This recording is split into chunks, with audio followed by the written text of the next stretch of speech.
여러분, 오늘 우리가 함께 나눌 이야기는 우리가 매일 공기처럼 쓰고 있는 한글에 대한 것입니다. 하지만 흔히 아는 성군 세종의 위인전 같은 이야기가 아닙니다. 이것은 15세기 조선이라는 거대한 국가 안에서 한 천재 군주가 자신의 목숨과 왕조의 운명을 걸고 벌였던 은밀하고도 위험한 비밀 프로젝트, 그리고 그 결과물에 숨겨진 소름 돋는 과학적 코드에 대한 추적기입니다. 사실 우리가 알고 있는 한글 창제의 역사는 너무나 평화롭고 당연해 보입니다. 집현전 학사들과 함께 뚝딱 만들어낸 지혜의 산물로 보이죠. 하지만 기록을 깊이 파헤쳐보면 무서운 진실이 드러납니다. 세종대왕은 한글을 만드는 과정 내내 단 한 번도 집현전 학사들의 공식적인 도움을 받은 적이 없습니다. 오히려 그들은 가장 강력한 반대 세력이었죠. 그렇다면 세종은 대체 누구와 함께, 어디서, 어떻게 이 복잡한 문자를 설계했을까요? 이야기는 세종의 지독한 불면증과 눈병에서 시작됩니다. 당시 조선의 지식인들은 중국의 한자를 쓰는 것을 당연하게 여겼습니다. 한자는 단순한 글자가 아니라 유교적 가치관 그 자체였고 중화 질서의 상징이었습니다. 글자를 안다는 것은 곧 권력을 쥐는 것이었습니다. 하지만 세종은 보았습니다. 자신의 억울함을 호소하고 싶어도 글을 몰라 관가에서 매를 맞고 돌아오는 백성들, 농사법을 가르쳐줘도 읽지 못해 굶어 죽는 이들을 보며 그는 지식의 독점이 곧 죄악임을 깨달았습니다. 세종은 결심했습니다. 지식의 문턱을 땅바닥까지 낮추겠다고 말이죠. 하지만 이건 조선의 기득권층인 사대부들에게는 마른 하늘의 날벼락 같은 소리였습니다. 백성이 그를 알면 다스리기 힘들어진다는 것이 그들의 본심이었습니다. 그래서 세종은 철저히 혼자가 되기를 선택합니다. 그는 궁궐 깊숙한 곳에 비밀 연구소를 차립니다. 기록에 따르면 세종은 어린 자녀들, 특히 정의공주와 수양대군, 안평대군 같은 자식들을 연구 보조원으로 활용했습니다. 신하들에게 들키지 않기 위한 고육지책이었죠. 밤마다 세종은 자신의 방에서 이상한 짓을 하기 시작합니다. 젓가락을 입에 넣고 혀의 위치를 확인하고 거울을 보며 입술의 모양을 관찰했습니다. 보이지 않는 소리를 시각적인 기호로 바꾸기 위한 처절한 사투였습니다. 여기서 한글의 첫 번째 과학적 비밀이 탄생합니다. 바로 발성기관의 모사입니다. 여러분, 지금 그라고 발음해보세요. 혀 뒷부분이 목구멍을 막는 게 느껴지시나요? 한글의 기억은 바로 그 혀의 모양을 옆에서 본 형상입니다. 니은은 혀끝이 윗잇몸에 닿는 모양이고 미음은 입술, 시옷은 치아, 이응은 목구멍의 단면입니다. 이게 왜 소름 돋는 일일까요? 15세기의 세종은 현대 음성학자들도 혀의 움직임을 X-레이로 찍어야만 알 수 있는 사실을 오직 관찰과 분석만으로 완벽하게 파악해냈다는 뜻입니다.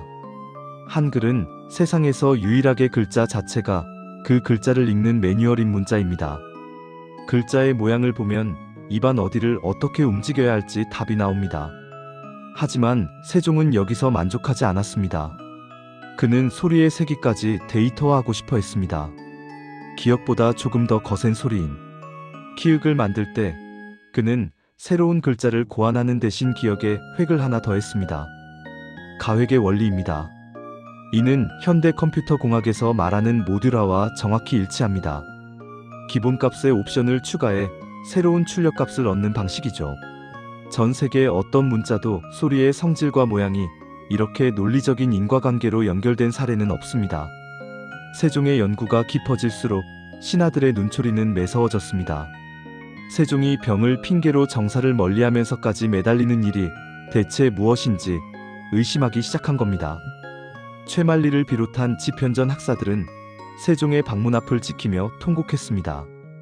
중국과 다른 글자를 만드는 것은 오랑캐나 하는 짓입니다. 라며 세종을 압박했죠. 세종은 그들에게 소리쳤습니다. 너희가 설총에 이두는 옳다 하면서 내가 만드는 쉬운 글자는 왜 안 된다 하느냐? 백성을 가엾게 여기는 마음이 정녕 너희에게는 없단 말이냐? 이 사투 속에서 탄생한 모음의 원리는 더욱 철학적이고 수학적입니다.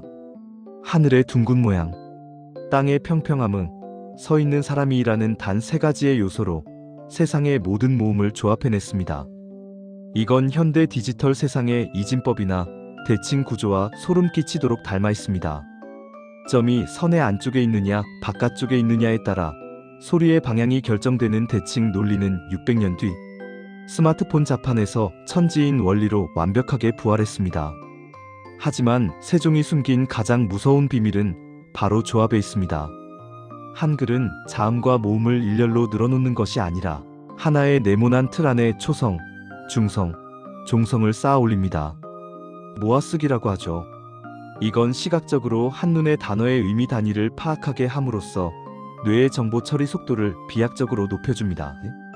서양인들이 한글을 처음 보고 마치 아이콘이나 로고 같다고 느끼는 이유도 바로 이 강력한 데이터 응집력 때문입니다. 세종은 알고 있었습니다. 글자가 단순히 소리를 적는 도구를 넘어 지식을 얼마나 빨리 흡수하게 하느냐가 국력을 결정한다는 사실을 말이죠. 그래서 그는 훈민정음 해례본을 만들 때도 비밀스러운 수식을 넣었습니다. 훈민정음의 글자 수, 자음과 모음의 배치는 우주의 운행과 절기, 음악의 음률과 완벽하게 맞아떨어집니다. 글자 자체가 하나의 우주이자 악보인 셈입니다. 창제 직후의 상황은 더 긴박했습니다. 세종은 반대 세력의 눈을 피해 한글을 보급하기 위해 일종의 바이럴 마케팅을 펼칩니다. 궁녀들에게 글자를 가르쳐 궁궐 안에 비밀 편지를 주고받게 했고 불교 경전을 한글로 번역해 민간에 퍼뜨렸습니다. 유교 경전은 사대부들이 반대할 게 뻔하니 백성들이 좋아하는 부처님 이야기로 접근한 겁니다. 세종은 죽기 전까지도 이 글자가 사라질까봐 전전긍긍했습니다. 우리는 세종대왕이 눈병으로 시력을 거의 잃었다는 사실을 압니다. 책을 너무 많이 봐서 그렇다고 알려져 있죠. 하지만 사실은 한글 창제를 위한 처절한 연구의 결과였습니다. 캄캄한 어둠 속에서 오직 소리의 파동과 혀의 위치만을 기억하며 그는 인류 역사상 가장 완벽한 기호를 완성한 것입니다. 오늘날 한글은 전 세계 언어학자들이 인류가 도달한 최고의 지적 성취라고 극찬하는 문자입니다. 하지만 정작 우리는 한글을 너무 쉽게 쓰고 있죠. 여러분, 우리가 스마트폰 자판을 치는 그 1초의 순간마다 600년 전 한 천재 군주가 자신의 목숨을 깎아가며 설계한 논리 회로가 작동하고 있다는 사실을 기억해 보세요. 세종은 단순히 글자를 준 것이 아니라 우리에게 생각의 속도를 선물한 것입니다. 만약 세종이 그날 밤 신하들의 반대에 굴복해 붓을 꺾었다면 어땠을까요? 우리는 지금도 수만 개의 한자를 외우느라 지쳐있거나 우리말과 전혀 맞지 않는 외국 문자를 빌려 쓰고 있었을지도 모릅니다. 세종이 숨긴 진짜 비밀은 문자의 원리가 아니라 그 문자를 통해 모든 사람이 평등하게 지식을 나누기를 원했던 그의 거대한 사랑입니다. 한글은 박물관에 갇힌 유물이 아닙니다. 인공지능이 소리를 분석하고 데이터가 흐르는 이 첨단 시대에 한글만큼 오차없이 소리를 디지털화할 수 있는 문자는 없습니다. 세종은 이미 600년 전에 디지털 시대의 탄생을 예견하고 그의 최적화된 언어적 플랫폼을 구축해 놓은 것입니다. 이제 우리가 이 위대한 선물을 어떻게 써야 할지는 우리의 몫입니다. 혐오와 비난의 말이 아닌 세종이 그랬던 것처럼 누군가를 살리고 깨우치는 따뜻한 지혜를 한글로 담아내야 하지 않을까요? 세종대왕의 특별한 비밀, 그것은 바로 우리 모두가 주인공이 되는 세상을 향한 그의 설계도였습니다. 오늘 밤 여러분이 쓰는 한글 한 문장에 세종의 그 간절했던 마음이 서려 있음을 잊지 마시길 바랍니다. 지식의 빛으로 어둠을 몰아내려 했던 한 천재 군주의 밤, 그 깊고도 아름다운 비밀 이야기는 여기서 마칩니다. 우리가 한글을 사용하는 한 세종의 정신은 영원히 우리 곁에서 살아 숨쉴 것입니다. 긴 이야기 들어주셔서 감사합니다. 우리가 매일 쓰는 이 24개의 글자가 가진 경이로운 힘을 다시 한번 자부심으로 느끼는 시간이 되셨기를 바랍니다. 다음에도 더 깊고 짜릿한 미스터리로 돌아오겠습니다. 안녕히 계세요.